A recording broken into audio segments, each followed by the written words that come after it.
morning. Welcome to Sunday School here at Rose of Sharon Church. We're now studying in the book of Revelations, and we're on Revelations chapter 17. And we find here where John has been taken up by one of the angels that had their bowls and vials that we read about in chapter 16. So this angel takes John, and he says in chapter 1, verse 1, chapter 17, he says, John says, there came one of the seven angels which had the seven vials, and talked with me, saying unto me, to come hither, I will show unto thee the judgment of the great whore that sitteth upon many waters. And the many waters is signifying many nations, many different kinds of people, many different tongues, all kinds of languages, and that she's just has control over all these different types of nations and governments and tongues. And so John goes with this angel, and he says, with whom the kings of the earth have committed fornication, and the inhabitants of the earth have been made drunk with the wine of her fornication. And so she, with whom, it took verse 2, it says that she are the rulers of the earth. The rulers of the earth have joined with her. And that prostitution and this idolatry means that she is the idolatry. They are worshiping idols and anything other than God himself. And it says that to whom the rulers of the earth have joined in prostitution, and with the wine of whose immorality the inhabitants of the earth have become intoxicated. So I think what this is saying, that the earth has become intoxicated with the things of this world, and she has deceived so many people, and they are, matter of fact, in another verse, it'll say that John was amazed by this whore, by this woman, because of how she looked and how she was dressed. And that's the way things are today. We look at things and it looks good, and but it's just that way to draw us in. It looks good, but it's not good for us. And so it says in verse 4. Look at verse 4. It says, the woman was robed in purple and scarlet, and bedecked with gold, precious stones, and pearls, holding in her hand a golden cup full of accused offenses and filth of her lewdness and vice. So this woman, she was decked out. Yeah. Pearls and gold. The old saying is, you can put a gold ring in a pig's snout, but it's still a pig. Yeah. Under all those layers, she's still an enemy to God. And you know, everything that looks good is not good. Like food, everything that tastes good ain't good for you. Lord knows I know that. But she was decked out in all her finest, and on her forehead there was inscribed a name of mystery with a secret symbolic meaning. That the name on her forehead was Babylon the Great. And the reason is, I think it says that it was a mystery name, is because it's not the Babylon that we know of today or read about in the Bible, the Babylon of today. The mother of prostitutes, idolatresses, and of the fifth. No, I'm going back over the same thing. It says in 6, I also saw the woman was drunk with the blood of the saints, which is God's people, and the blood of the martyrs who witnessed for Jesus. And when I saw her, I was utterly amazed and wondered greatly. So John was amazed at this woman.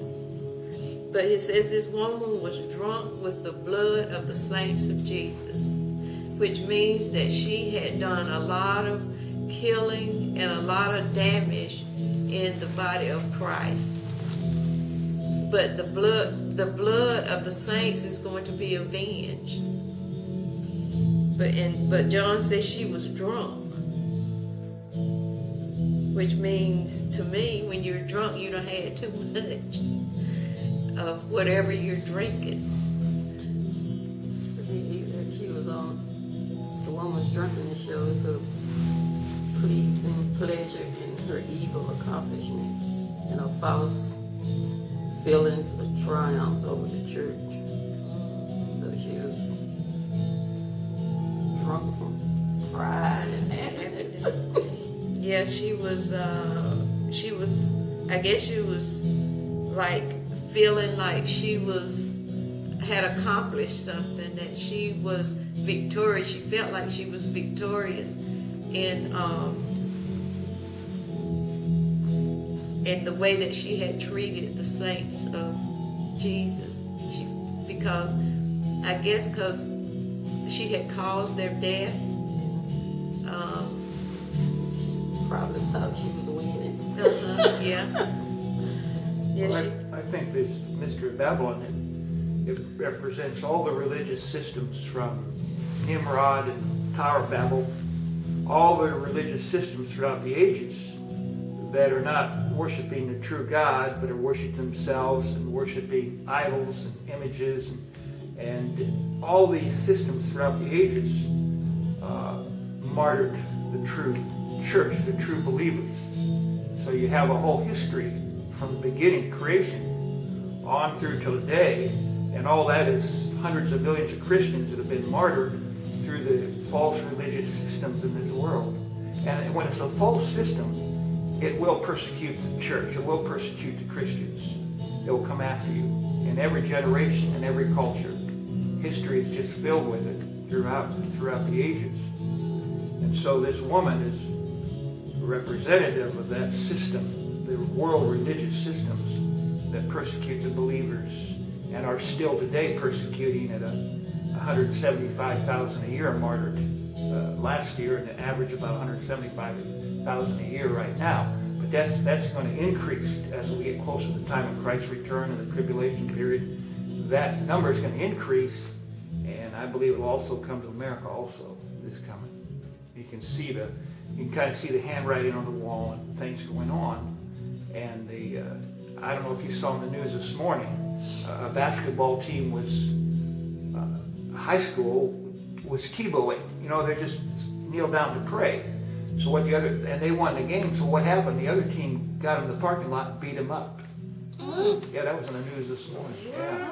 So you see, this is representative. This mystery of Babylon is representative of this persecuting the righteous one, the Roman government, Christ put him on a cross, and the Pharisees and the religious system persecuting the Savior and conspiring with the Roman government to put him on the cross. So all this historical things from the beginning of time to now, it's especially the Tower of Babel and Nimrod, and then the false worship, the idol worship, then all through the system. And today we've got Islam, we've got Hinduism, we've got Sikhism, we've got all these things that oppose the church and oppose Christ and oppose those to the extent of martyrdom. And this is going to increase in the end times that we see coming. So John is seeing these details, and it's a mystery. So the mystery is, why would you persecute the righteous one? Why would you persecute the people, the followers of the righteous one? Why would you do that? That doesn't make sense. That 2 and 2 doesn't make 4. But yet, when people worship Satan as God, instead of the true God, and they worship Satan as God, then they're going to destroy those that really follow the true God. It says, but every mortal who has fallen before her sword has only served to strengthen the faith of the church. even in persecution, Right. God Yes. He uses that. He gets something out of that. Yeah. You know what I'm saying? So that's It's not all in vain. It's not all in vain. Yeah, it ain't, you know, God gets something out of it. He ain't like us. You know, I might do something that, you know, ain't got no reason for it. You know what I'm saying? See, but God always have a reason for what He does. Yes. And He gets, and when I saw that down there, and I said, you know, He gets something out of the one that's being martyred, being persecuted. Yeah. And it's for the church, for His church. And that's where God is. That's part of the mystery too. You know, and the real, some of the more of the mystery is just that why would you choose to be on the wrong side? Yeah. Why would you do that? And you're going to lose in the end. So, you know, why Satan is dumb and his followers are dumb and they're deceived. You know, this woman arrayed in all the purple, and you know, remember on the mount, on the Temple Mount, when Satan took Jesus up there and says, "I'll give you all these kingdoms." Well, this is what's happening here. They're offering the world all these kingdoms if you just worship me instead of God, and that's what's going on here. And that's a temptation that we face all the time too, because Satan, he'll dress up shiny something, this car over here. Do you really need that? You know what I mean? Or you need this, you need that. Yep. And a lot of times, it's in the simplest of things, and not anything that's so grand that you will see the Satan working in it. It would be the simplest of things where he brings you in. Like he said that, like I said, you think you need this car over here, when you really don't need that car. You don't need that $50,000 car. You could get you a $15,000 car and it would do the same thing. But that $50,000 car is real shiny and pretty, but 10 months down the line, you're going to discover you can't pay for it. And you're going to get yourself in a whole bunch of trouble. So it's those little things that Satan draws you in, and before you know it, you doing things that one perpetuates the other. I know y'all done heard about the tax commissioner down there in Wilkinson County and the things that he's going through now. But see, I don't know for a fact, but it started coming in little by little. Started little by little, and then it just blew up. And now he can't control himself, and he's doing stuff that he really don't care that you know, because he can't help himself no more. Satan has to just draw him in till he just doing whatever he's doing, because he don't see no wrong in. Really, he just want to please himself. So that's the way Satan is. He will draw you in to the point where you just want to please yourself. We become our own God. We start self-worshiping our own self. We just want to please ourselves. And when we start doing that, we're not pleasing God. Amen. And so in verse, 7, but the angel said to me, "Why do you wonder? I will explain to you the secret symbolic meaning of the mystery of the woman, as well as the beast having the 7 heads and 10 horns that carries her. The beast that you saw is no more, and he is going to come up out of the abyss and proceed to go to perdition." So in 8, it is telling us that this beast is going to come up out of the abyss. Now, the abyss is the bottomless pit, and the bottomless pit is Satan's home. That's where he's eventually going to wind up at, in the bottomless pit. But it said this beast is going to come out of the bottomless pit. And so anything that comes out of the bottomless pit, you expect it carries on that character. I mean, that's where she's from. She's got the name of where she's from. She's got the name of Babylon. What's her name? Babylon the Great. Yes. So Mystery. Abomination of the earth. So that's her name, and she's got the characteristics of what's in the bottomless pit. Everything that is of Satan is in the bottomless pit. And so you can expect her to be this abomination, this whore, this prostitute, this idolater worshiper. You expect her to be that. And it says, and the inhabitants of the earth whose names have not been recorded in the book of life from the foundation of the world will be astonished when they look at the beast, because he was, but now is no more, and he is yet to come. I done heard that somewhere before. Where did I hear that at? Don't know. But what I think this means is saying, because he once was, but now is no more, and he is yet to come. That yet to come, I think, means that it's a new version of Babylon. It's a new version of Babylon. It's not the old version. It's not the old Babylon that we are have read about. It's a new version of old sin. Yeah, And you notice when it comes back, they said when sin comes back, it's 7 times as strong. And so it's a new version of Babylon. This calls for a mind with wisdom and intelligence. It is something for a particular mode of thinking and judging of thoughts, feeling, and purposes. The 7 heads or 7 hills upon which the woman is sitting. And the 7 hills were 7 hills in Babylonia, wasn't it? Well, a lot of theologians think this is Rome. Rome has 7 mountains or 7 hills. Yeah. So they believe that the one world religious system in the time of the tribulation period will be the headquarters in Rome. So the Roman Empire, some believe that the Roman Empire is going to rise up again. There'll be a revived Roman Empire.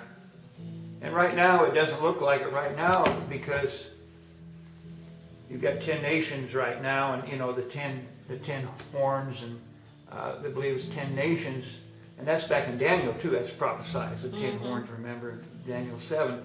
But so right now you've got some of these 10 that are faltering economically. It looks like they're going to collapse, and it says here they're going to have 7 kings, 5 are fallen. You're going to have a situation where it looks like these 10 is not going to be the final 10. It looks like they're going to have an economic collapse in Europe. It's going to affect the U.S. also, and then they'll have a reorganization again. They had one time at the EU they had 27 nations, and then they got it down to 10.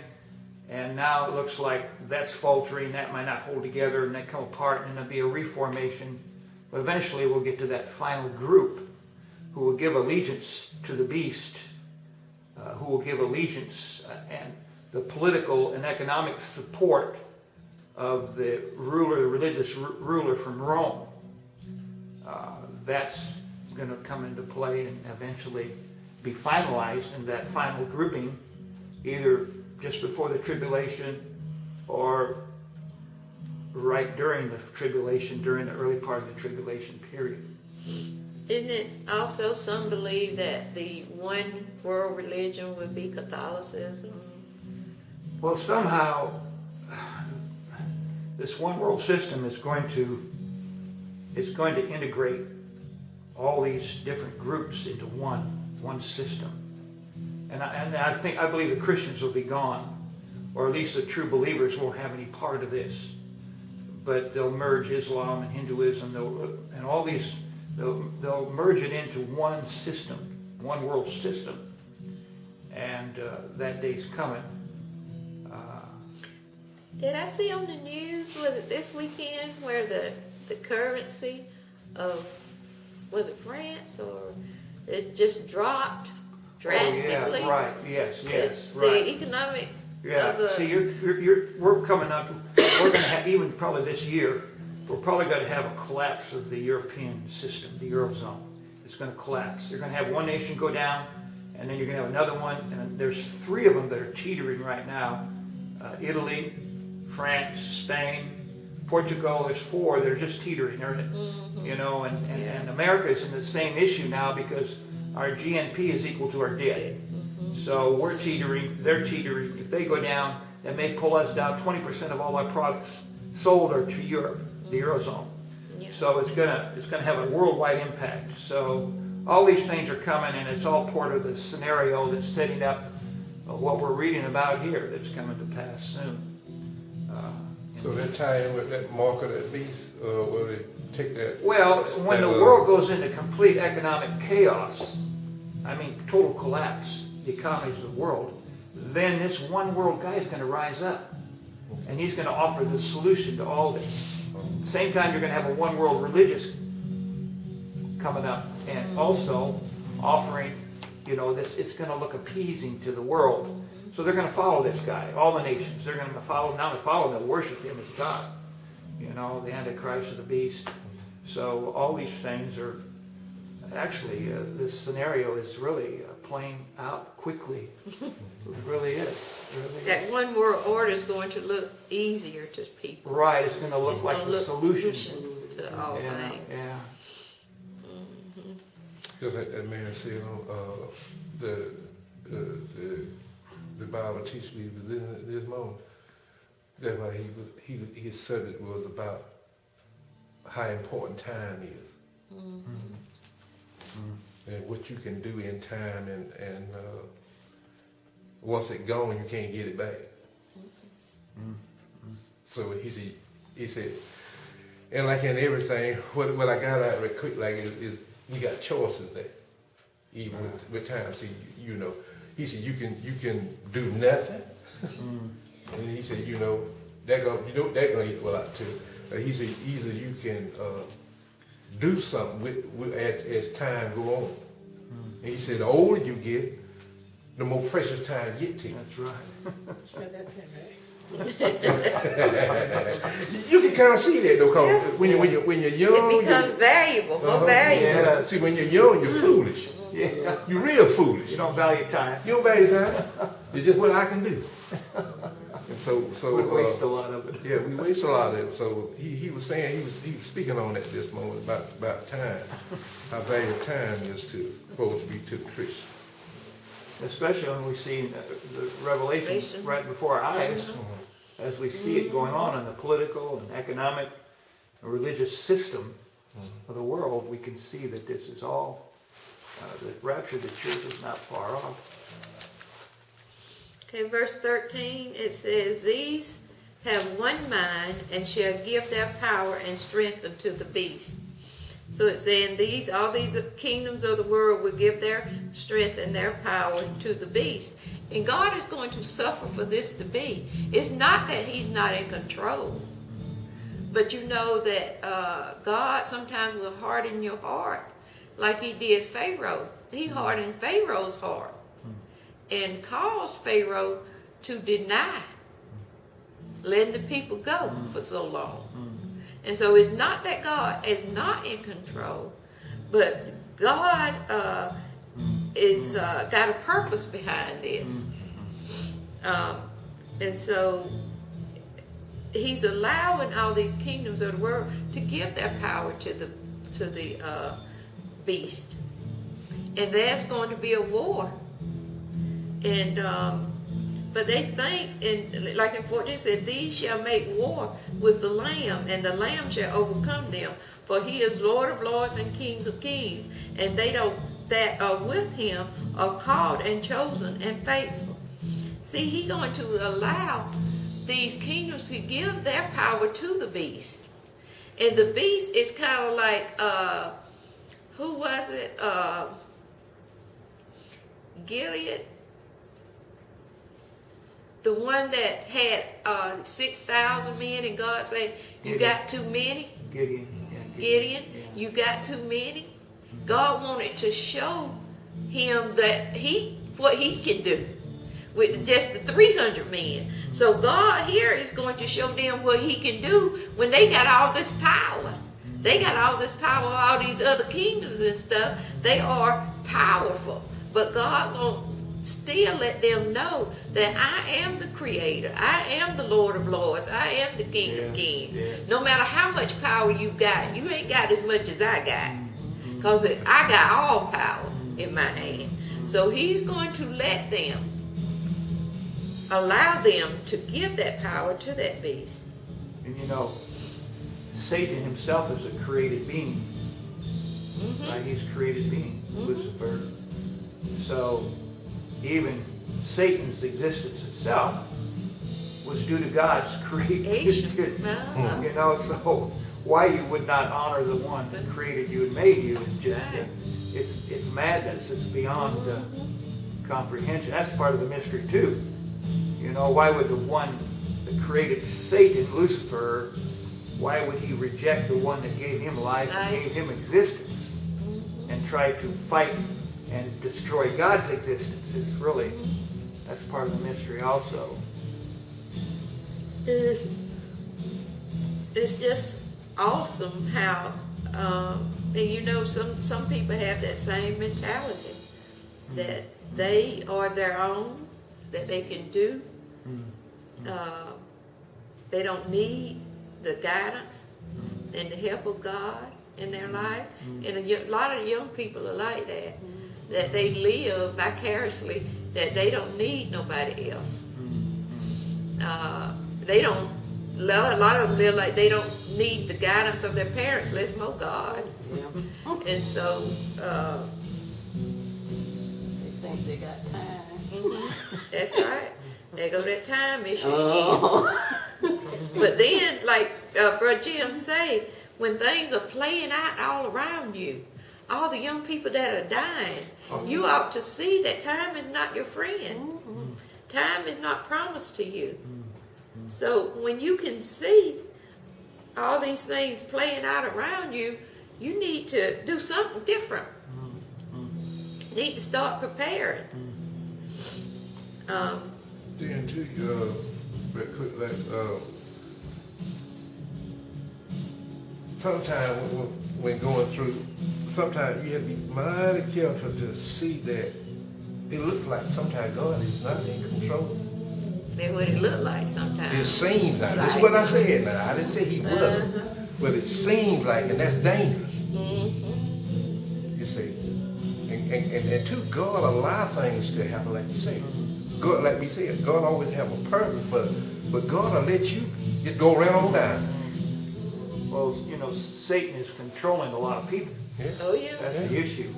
You know, it's not, God is still in control of everything, but a lot of millions and hundreds of millions, billions of people over history have given control to Satan over their lives. Oh yeah. With the result of all the destruction. And that's what gives Satan his power. Because he really don't have no power except for that you give him. Right. And God has snatched us from the world. He has pulled us out of the world. So he really don't have any power over God's children unless we give it back to him. Right. See, Adam and Eve gave him the power in the garden. Gave him authority in the garden. And so when God takes us out of the earth, out of the world, when he takes us out of the world and we become a part of his kingdom, then we got a new authority over our lives. Yeah. We got all power through Jesus Christ itself. So Satan, his power is gained by us giving it to him. Because he really don't have any power, because all power is in God's hand. Yeah. He just trying to duplicate what God is Yeah, trying he to tried to duplicate But if he by what he... He be deceiving Yeah. though, what he be doing. You can't actually do anything, but he'll put it in your head. Yeah. And that's what this beast thing